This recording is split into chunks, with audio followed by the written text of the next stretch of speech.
rekan-rekan semua, selamat datang di channel Viper News. Channel yang selalu memberikan berita politik untuk Anda. Oke, langsung saja kita masuk pembahasan. Pertaruhan politik transaksional Jokowi, refleksi akhir tahun. Prabowo Sandi plus satu kader Gerindra akhirnya bergabung dengan kabinet Jokowi.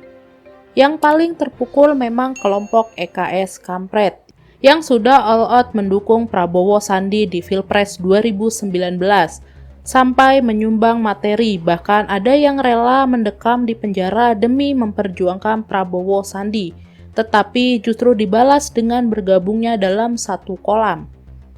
Makanya empret, dukungan politik itu tidak perlu sampai pembuluh darah. Tapi tidak sedikit juga pendukung Jokowi yang kecewa, terutama yang menginginkan jabatan. Meski mereka ini berusaha menghibur diri. Ya, mungkin karena mereka sudah tak bisa berbuat apa-apa karena tak punya celah untuk menekan. Ada yang mengatakan bahwa baguslah Prabowo Sandi bergabung ke kabinet Jokowi, itu artinya semua anak bangsa bersatu membangun Indonesia dalam satu nakoda. Ada juga yang mengatakan bahwa bergabungnya Prabowo Sandi akan menciptakan stabilitas politik sehingga pemerintah fokus menghadapi tantangan yang ada. Oposisi tidak segarang atau sebodoh dulu lagi. Ada juga yang mengatakan bahwa begitulah politik. Tanpa kompromi atau hitam putih saja tidak akan mampu menjalankan pemerintahan. Harus ada kompromi agar kekuasaan mampu melaksanakan misi semaksimal mungkin. Jika tidak ada kompromi, maka kekuasaan akan diganggu setiap saat kalau tidak ditumbangkan. Ada pula yang memuji strategi Jokowi melumpuhkan lawan-lawannya demi pembangunan bangsa dan negara.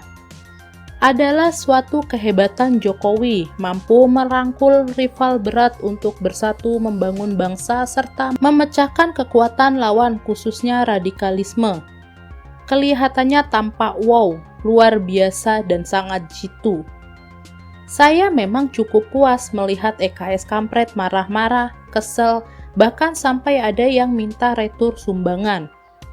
Rasanya sih mau ketawa sampai pagi. Tetapi saya justru khawatir dengan semua manuver politik Jokowi ini. Meski tak kasat mata, tetapi sangat terasa ada sesuatu di belakang bergabungnya Prabowo Sandi ke kabinet Jokowi. Politik transaksional. Iya, yang mungkin jelas terasa adalah bergabungnya Gerindra mendukung anak dan menantu Jokowi sebagai wali kota di dua daerah sekaligus.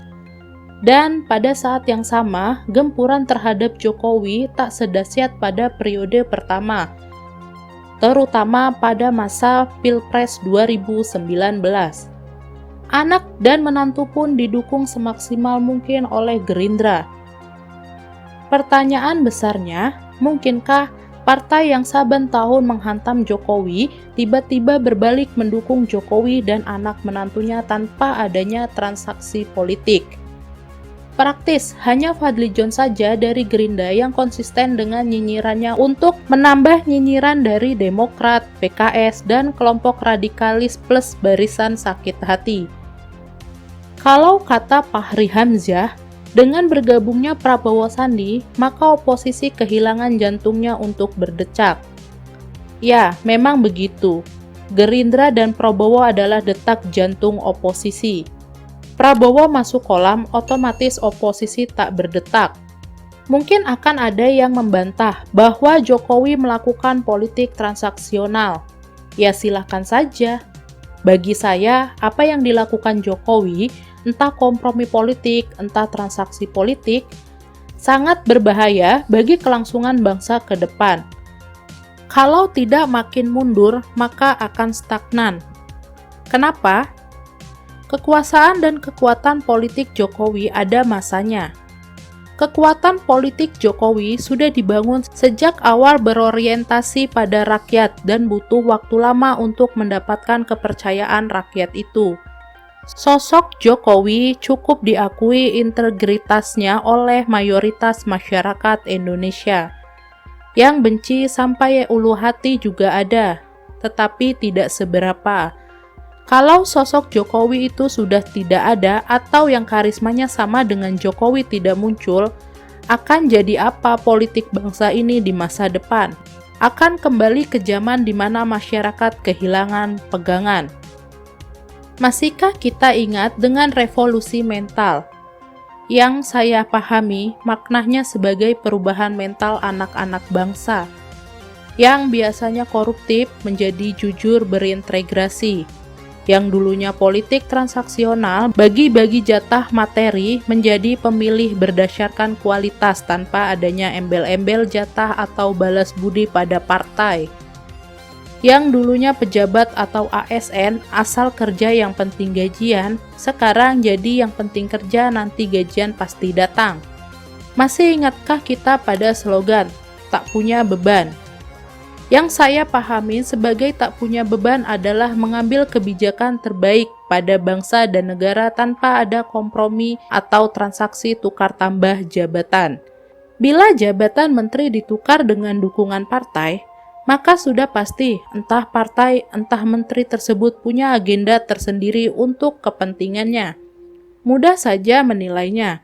Kenapa harus tukar dengan dukungan? Kenapa mendukung dengan syarat jatah materi? Kalau memang benar-benar mau bersatu membangun bangsa. Pada akhirnya, Jokowi punya beban atas inkonsistensi sikap politik yang tampak transaksional. Apakah bahayanya ke depan? Politik transaksional tak akan pernah lelang dari bangsa ini. Katakanlah Jokowi masih tetap seperti dulu, berjuang demi rakyat. Meskipun harus mempraktekkan politik transaksional, bagaimana kalau presiden berikut tidak punya komitmen seperti Jokowi atau jauh lebih buruk dari Jokowi? Masihkah kita berharap Indonesia akan melesat maju atau malah melenggang mundur? Ini adalah refleksi akhir tahun saya. Pasti akan ada yang tidak setuju, tidak apa-apa. Tetapi sebagai pendukung Jokowi sekaligus pengagum, saya harus tetap mengingatkan. Maaf jika harapan saya terlalu ideal untuk seorang Jokowi yang mungkin tak seideal pemimpin yang saya dambakan. Tenang soal dukungan, saya akan tetap mendukung Jokowi sampai selesai. Saya akan mendukung kebijakan yang baik dan mengkritik kebijakan yang tidak baik. Salam dari rakyat jelata. Terima kasih rekan-rekan semua yang sudah mendengarkan dan menonton video dari Viper News. Agar tidak ketinggalan update berita politik dari kami, silakan klik subscribe, like, and share video kami. See you, bye-bye.